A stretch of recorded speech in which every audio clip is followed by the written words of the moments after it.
I got orders in September of 1965, and I deployed in October of 1965. I was with the 1st Cavalry, 2nd Battalion, the 7th, the 2nd Brigade, 7th Battalion. Well, anyway, started with from the beginning. I went into service. I volunteered, which that's another thing that happened. My dad didn't know that I volunteered for the service. So I volunteered for the service, and I went in, and I had, went through my basic training and got assigned, like I said, up to Washington, D.C. into the Honor Guard. And so I came out on levy to go to Vietnam. So when I came out on levy to go to Vietnam, I said, how am I going to handle this, Because my dad, he worried himself to death about all this children. He worried. He was a major worrier. So anyway, I found out before I went that my address was going to be like APO, San Francisco, California. And so I told my dad that I was going to San Francisco. I was going to be assigned in San Francisco. So when I sent communication back, when I wrote letters, all my address was APO San Francisco. And I was in Vietnam during that time. And but anyway, so that worked well until I got wounded. And when I got wounded, the big story, because I came from a little small area, a little small town down Douglas, Osceola area.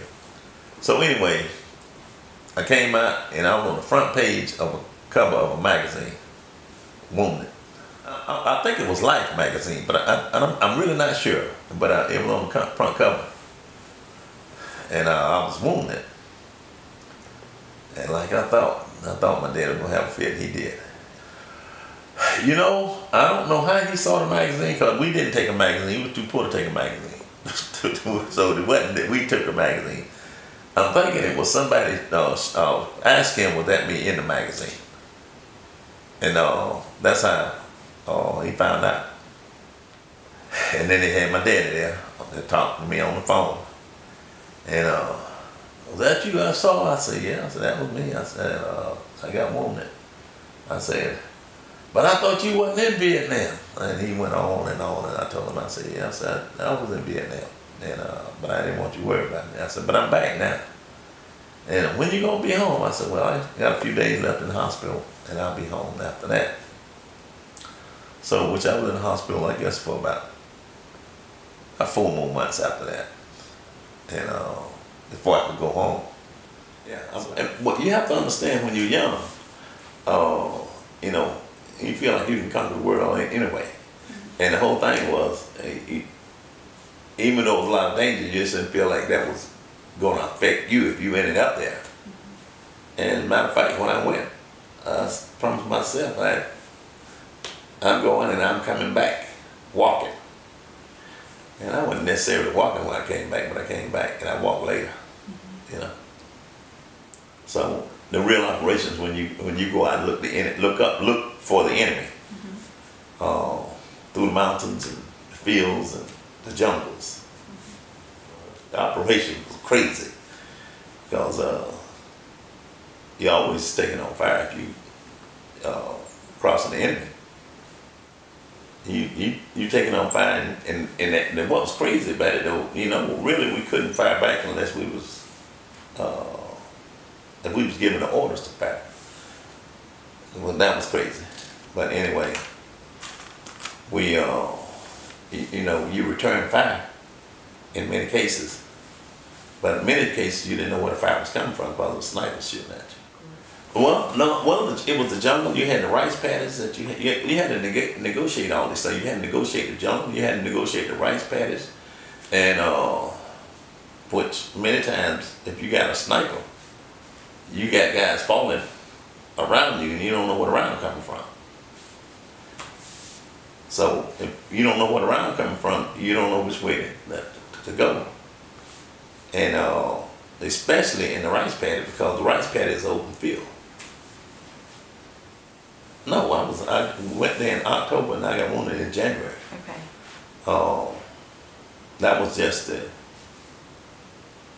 actually the first full-scale operation. We had been on some recons, but that was the first full-scale operation that I had went on. We got pinned down. Well, we took on fire all that afternoon from a sniper, and so we lost about 3 or 4 guys from sniper fire. And then when we was, we knew we was taking on fire from that what's called a hooch, one of those straw houses, so to speak.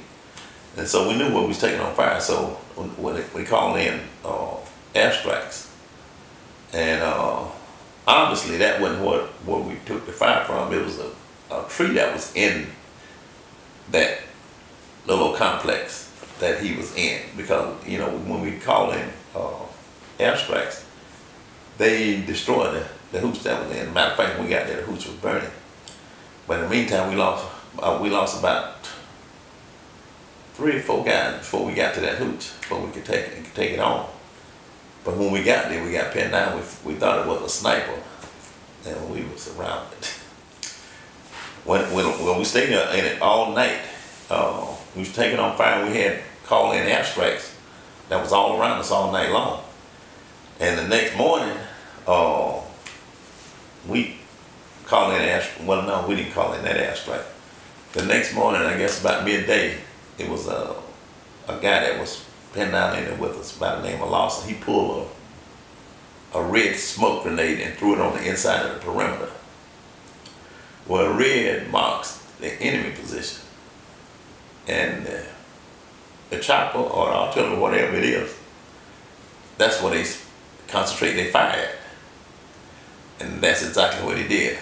The chopper that was escorting us, he just started pouring fire and ran into our position. So, my injury was gunshot, what's known as gunshot wound to the left shoulder, the left thigh, and the left leg.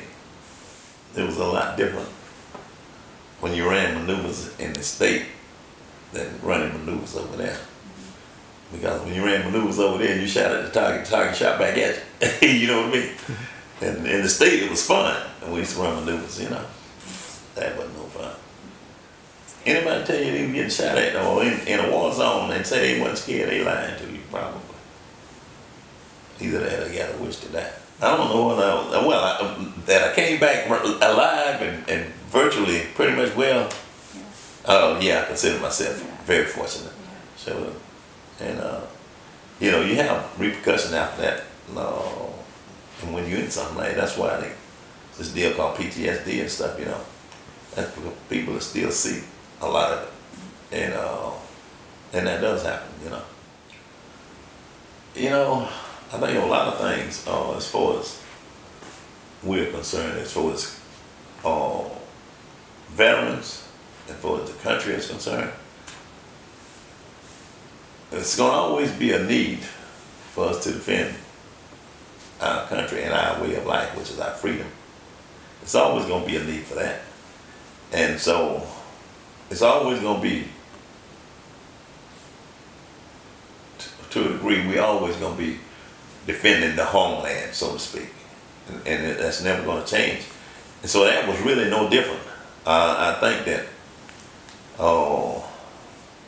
you know, war is always rough, and on the veterans and on the family. But at the same time, it's what's called necessary evil. At least that's what I think.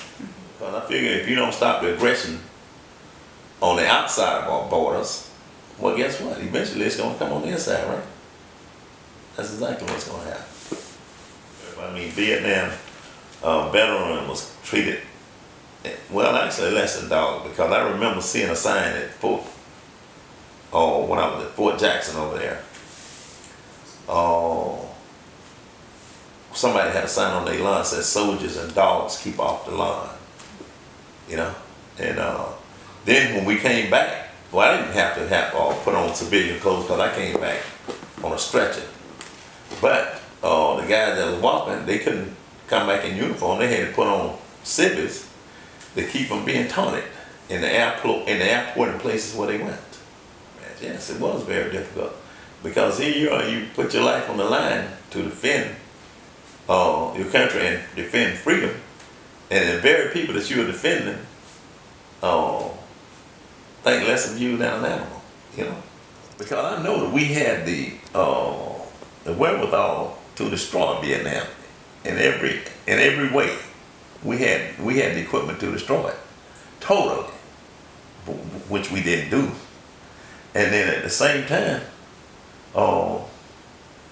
we couldn't even return fire unless we was instructed to.